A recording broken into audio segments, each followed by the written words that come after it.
Hello everyone, I welcome you all to the YouTube channel of Concepts of IIT Maths, and we are into the subtopic of location of roots part 2. It is a subtopic from the chapter quadratic expressions under theory of equations. We have already seen the location of roots part 1 in our previous video. This is the continuation of that particular video, and in today's video we will see how to find the conditions. What are the conditions to be satisfied if the two roots alpha and beta are present in an interval k1 comma k2, or what are the conditions to be satisfied if k1 comma k2 are present inside the interval alpha comma beta, and what are the conditions to be satisfied if only one root is present between k1 and k2. So the concept location of roots is always important in this chapter of quadratic expressions. So, and it is also useful in other topics, other subtopics. So let us get into today's video and let us find out what are the conditions, and then we will see one example each for all the three cases. So let us continue. And you make sure that you are watching this video till the end to make sure that you are perfect in this concept. Let us consider a quadratic expression ax square plus bx plus c, where a, b, c are real numbers and a is not equal to 0. So for this quadratic expression, let us imagine that alpha comma beta are the roots. Okay, now if it is present, if the roots are there, then alpha comma beta are the roots. Now we are going to derive the condition in case 4. We are going to derive the condition if k1 comma k2, if both roots are present in the interval k1 comma k2. It is present in the interval k1 comma k2. So what is the meaning of it? It means that k1 is less than alpha, which is less than beta, which is less than k2. So alpha comma beta are present in the intervals k1 comma k2. So let us understand and analyze this situation graphically. If a is greater than 0, if the coefficient of x square is greater than 0, then it is going to be an upward parabola, and where the roots are alpha and beta here, this is x-axis. So as I told, alpha and beta are present in the interval k1 and k2. So what if it is a downward parabola? That means if a is less than 0, then it is going to be a downward parabola. So where you will get alpha and beta here, and this is k1 and this is k2. You should create the conditions in such a way that it satisfies either cases, either possibilities. So observe in this case. So in this case, if you see a into f of k1, a is positive, and f of k1 is also positive because the graph is above the x-axis at k1. So a is positive, f of k1 is also positive. So plus into plus is going to be plus. And a into f of k2. Again a is positive and f of k2 is also positive. So plus into plus is plus. So can I say that the same thing happens in this case also? Observe, a is negative and f of k1, that means it is below the x-axis, right? So if a is negative and f of k1 is also negative, so negative into negative is again positive, greater than 0 only. The same way a is negative and f of k2 is also negative. So negative into negative is again positive. Negative into negative is again positive. Therefore, the first condition which can be applied for either cases is what? A into f of k1 is greater than 0 and a into f of k2 greater than 0. So instead of writing both under the same condition, I will separate and I will say that this is the first condition and this is the second condition. The first condition is that a into f of k1 is greater than 0, and the second condition is that a into f of k2 is also greater than 0. We are very much familiar with the third condition, delta is greater than or equal to 0. And I have told you in our previous video that this guarantees us two real roots. Delta greater than or equal to 0 will guarantee us two real roots. They can be distinct or they can be equal. So anyhow, this guarantees that the delta is greater than or equal to 0. Finally, the fourth one. Fourth one, it discusses about the location of minus b by 2a. Here also, and you can observe here also. In either cases, in either diagrams, is it clear that minus b by 2a lies between k1 and k2? Minus b by 2a lies between k1 and k2. Here, minus b by 2a lies between k1 and k2. So therefore, the fourth condition is what? K1 is less than minus b by 2a, which is less than k2.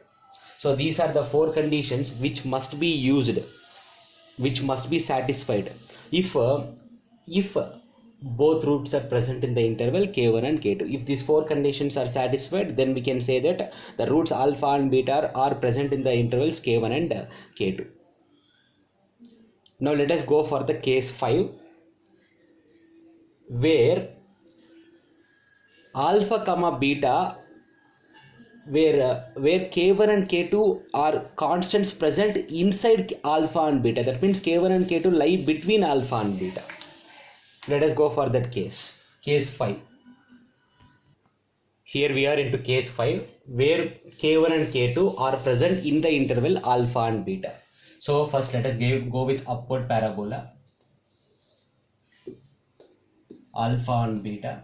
I told that k1 and k2 are present in this interval. That means k1 and k2 lie between alpha and beta.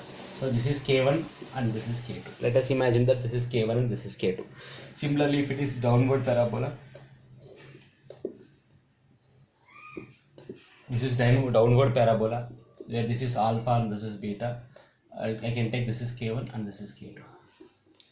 So what happens to the first condition? The first condition is that, yes sir, what is a into f of k1? What is a into f of k1 in either cases? If I am taking a condition, it must be satisfied in either cases, in both these cases. So a is positive, and look at this, f of k1, it is coming below the x-axis. That means it is negative, correct? Positive into negative is negative. So a into f of k1 is negative here. And is it negative here also? A is negative and f of k1 is above x-axis. That means f of k1 is positive. A is negative and f of k1 is positive. So negative into positive, minus into plus is also minus. So clearly a into f of k1 is negative in this case and also in this case. Here it is plus into minus, and here it is minus into plus. Similarly, the second condition is what? You can easily guess. A into f of k2. Even a into f of k2 is less than 0 in this case and in this case. Only two cases are required to make sure that k1 and k2 are coming in the interval and alpha and beta. Why am I not choosing the third case? Why am I not choosing the third condition, delta greater than or equal to 0? Why we are not taking this? Because, dear students, already there are two real numbers k1 and k2 coming between alpha beta. Already there are two real numbers k1 and k2 coming between alpha and beta, which means that we have alpha and we have beta, and they are certainly real numbers. If k1 and k2 are coming between alpha and beta, it is indirectly guaranteeing you that we have two distinct roots, alpha, beta. So when you already have two distinct roots, there is no need to take this condition. There is no need to take this condition. And similarly, you might be thinking that minus b by 2a is coming between k1 and k2. No. Sometimes k1 can be here and k2 can be here. K1 and k2. Then b1 minus b by 2a is greater than both k1 and k2. Understand one thing. What is it means? I cannot decide the position of minus b by 2a. I cannot decide the position of minus b by 2a with respect to k1 and k2. I cannot decide it. Whether minus b by 2a is coming between k1 and k2, whether minus b by 2a is coming between k1 and k2, or it is greater than both k1 and k2, I don't know. I don't know where is the position of minus b by 2a with respect to k1 and k2. I cannot guarantee that. That's why I'm not even taking that condition. K1 less than minus b by 2a less than k2 or whatever. So only these two conditions are enough to guarantee that. These two conditions are enough to guarantee that k1 and k2 lie in the interval alpha and beta, alpha comma beta. These two conditions are enough. So now let us get into the final case, case 6, where only one root comes in the interval k1 comma k2. Only one root, exactly one root comes in the interval k1 comma k2. Exactly one root comes in the interval k1 comma k2.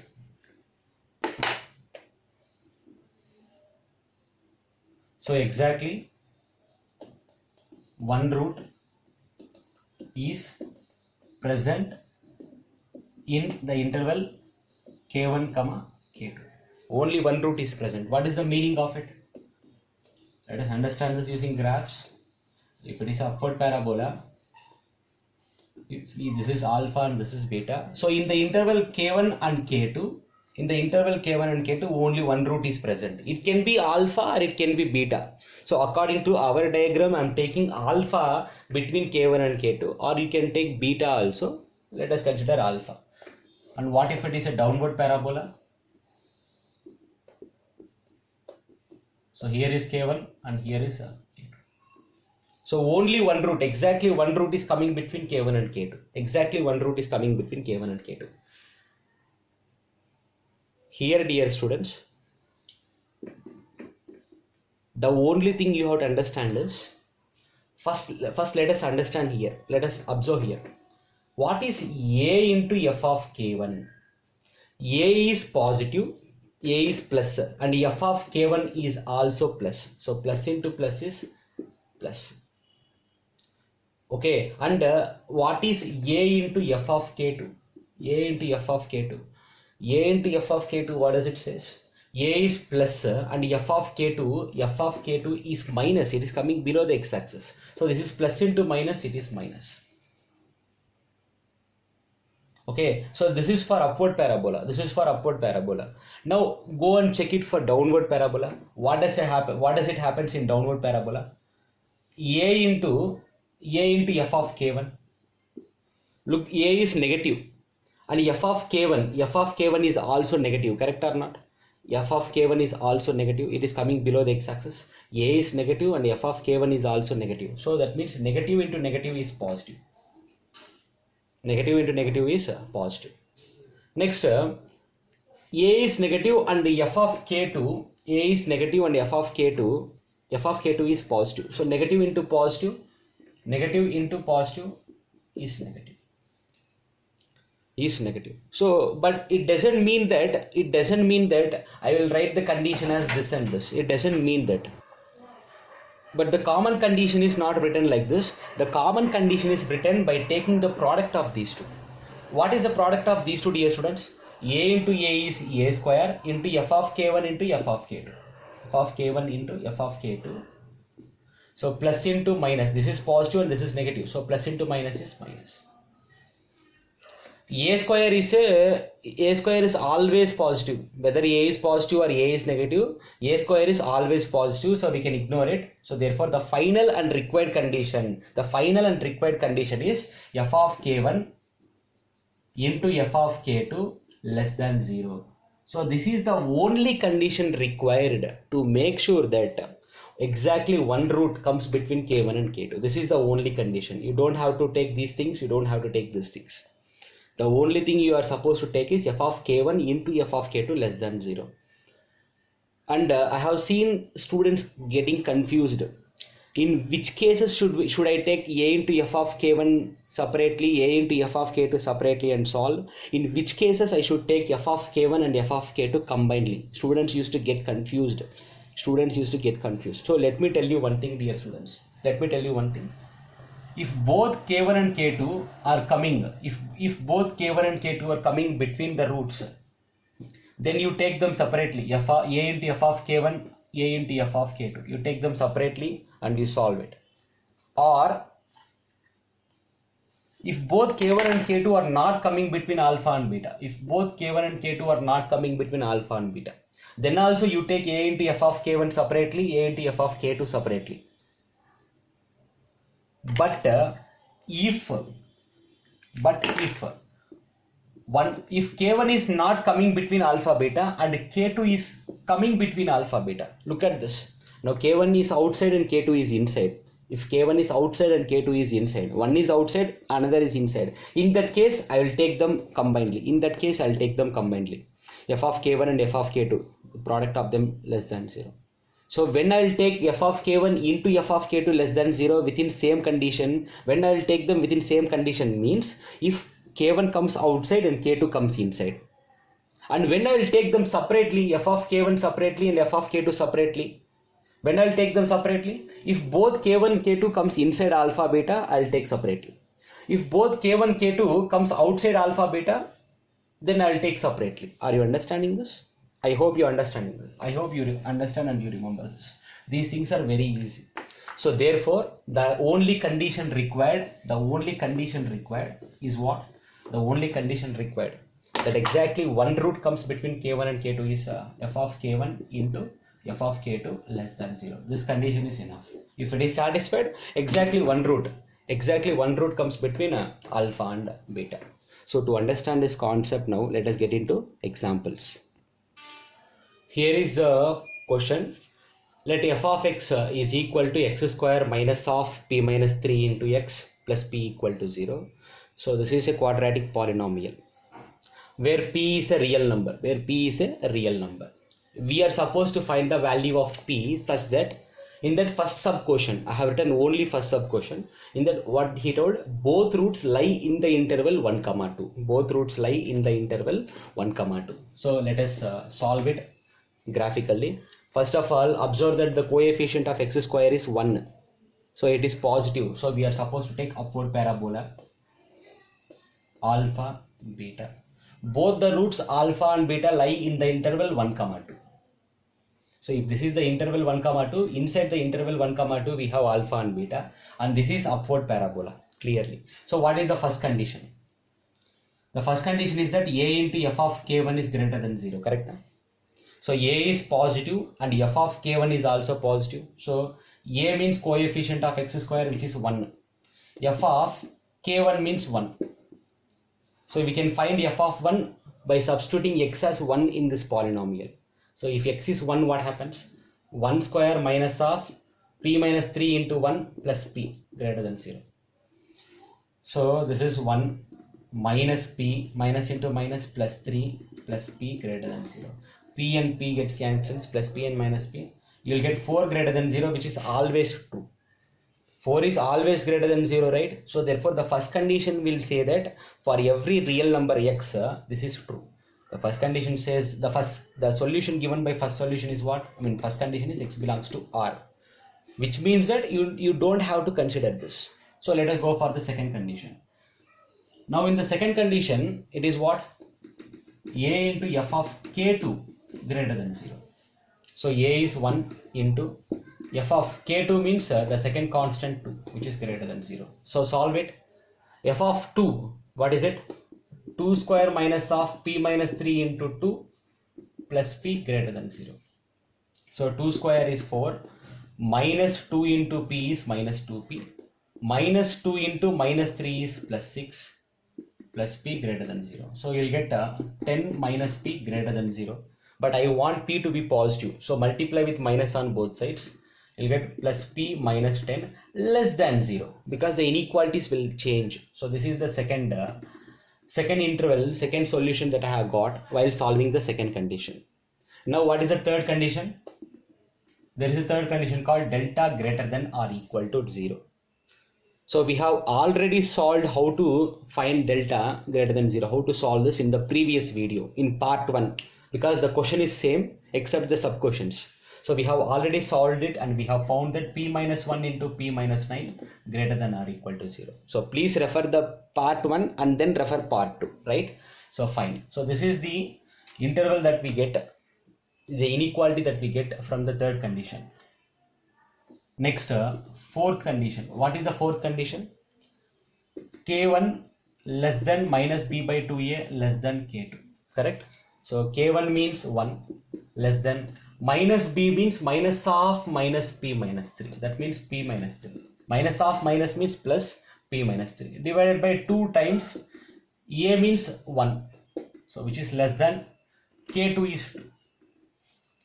So here the denominator is 2, therefore I will multiply with 2 in all three, in all these three. If I multiply with 2, then what happens? You will get 2 less than p minus 3 less than 4. Here we have minus 3. For that reason, I will add 3 in all these 3 places. If I add 3, you'll get 5 less than p less than 7. This is the fourth inequality that we have got. So you are supposed to take the interval which is common in all these 4 inequalities. You are supposed to take the interval which is common in all these 4 inequalities. I am going to ignore this. So let us consider only these 3. Only these 3. For that reason, let us take the number line. I'll consider the number line.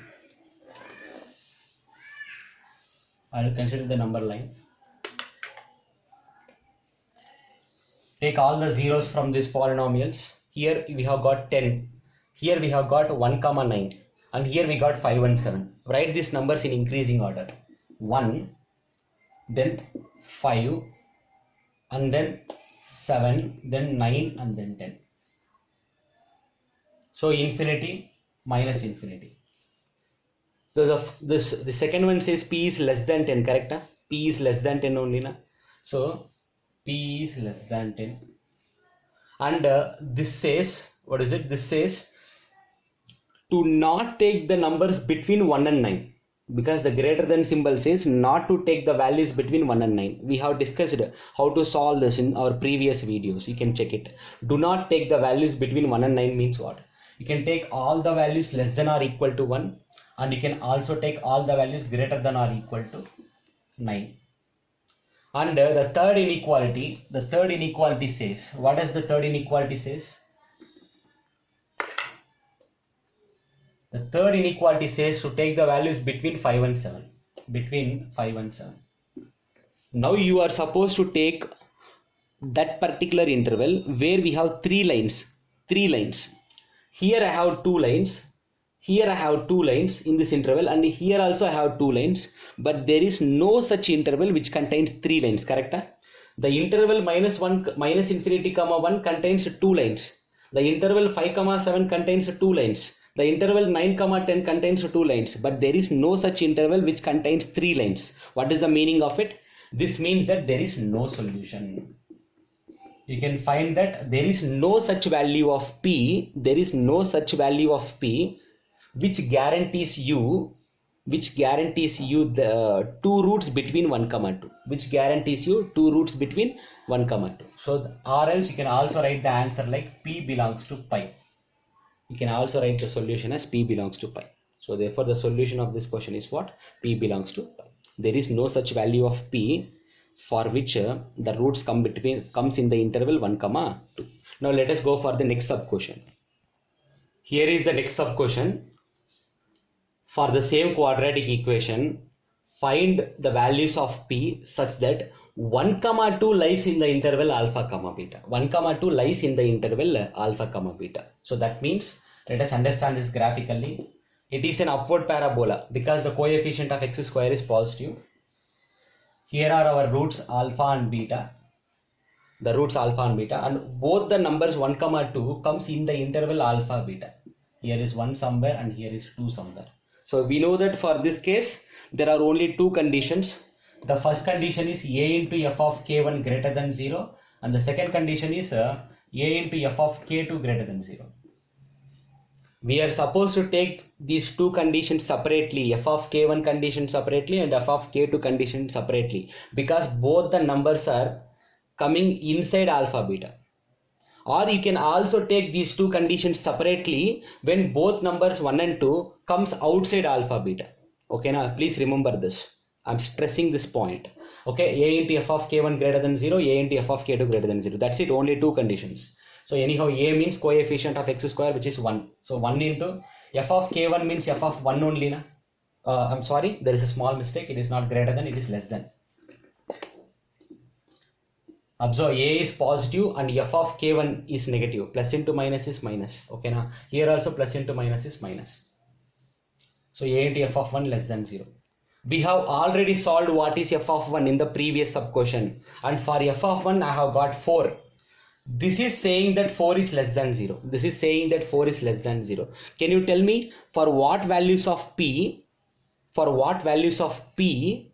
4 is less than 0? Is it actually possible? For what values of p 4 is less than 0? There is no such value of p. Therefore, p belongs to pi. P belongs to pi. Therefore, p belongs to pi. I don't care what is the answer you are getting. I don't care what is the answer you are getting here. What is the interval you are getting here? If here you are getting p belongs to pi, then the entire solution is p belongs to pi. That's it. Because I will take the common solution of the first one and second one. I will take the common solution of the first one and second one. When the first one is giving you null set, it doesn't matter what you are getting in the second condition. When the first condition is giving you null set, it doesn't matter what you are getting in the second condition. The entire solution for this is what? Therefore, p belongs to pi. That means there is no solution. And one small correction in the previous sub question A, I have written x belongs to pi for the first condition. You please, x belongs to r. You please correct it as p belongs to r. Okay. Thank you. So therefore, for the second sub question also, there is no solution. There is no such value of p. Now let us continue with the third sub question. So I hope you understood that if here p belongs to pi is coming, I don't care what is the solution set you are getting here. The final answer is p belongs to pi only. Here is the third and final sub question. What is the value of p?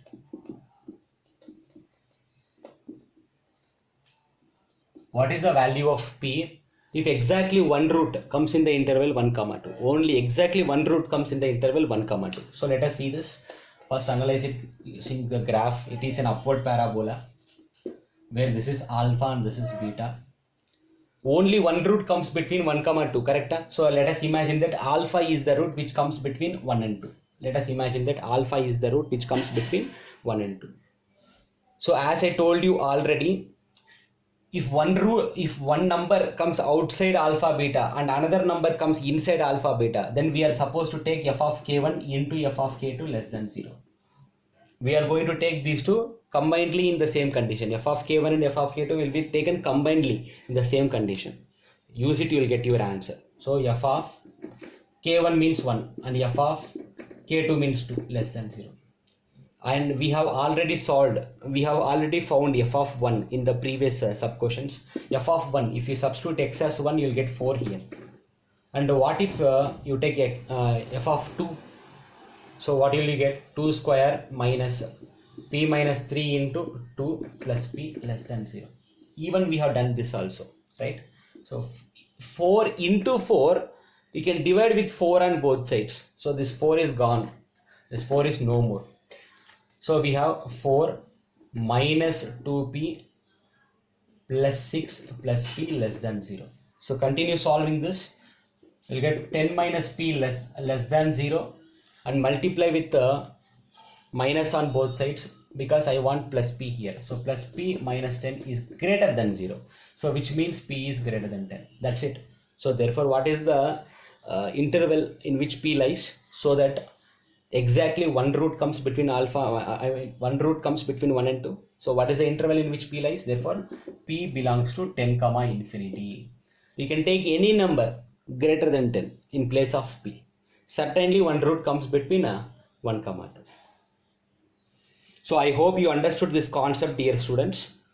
Okay, so if you have understood well and if you felt good about this, please like, share and subscribe this channel, and don't forget to hit bell icon. I'll make sure that you will find the videos of all chapters day by day, right? So thank you. We'll continue in next class.